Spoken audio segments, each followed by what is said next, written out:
વડોદરા શહેર પીસીબી પોલીસની ટીમે બે જુદા જુદા વિસ્તારોમાં રેડ કરી જુગાર રમતા જુગારીઓને ઝબ્બે કરી હજારોનો મુદ્દામાલ કબજે કર્યો હતો।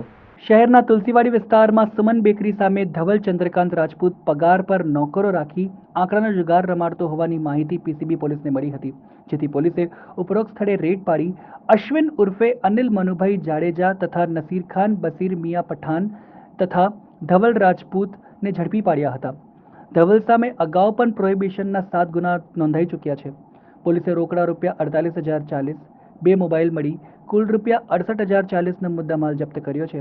જ્યારે અન્ય એક બનાવમાં પીસીબી પોલીસને માહિતી મળી હતી કે પાણીગેટ રાણાવાસ કબીર મંદિર સામે ઓટલા પર જિગ્નેશ રામકિશન કહાર જુગાર રમાઈ છે, જેથી પોલીસે ઉપરોક્ત સ્થળે રેડ પાડતા જિગ્નેશ રામકૃષ્ણ કહાર, રવિ શીતલભાઈ કહાર, પ્રણવ રાજુભાઈ કહાર તથા મોહમ્મદ સલીમ ઉસ્માન ગની મંસૂરી તથા મોહમ્મદ સિદ્દીક ઉર્ફે લાલો મોહમ્મદ હુસૈન ખીરખાને ઝડપી પાડ્યા હતા।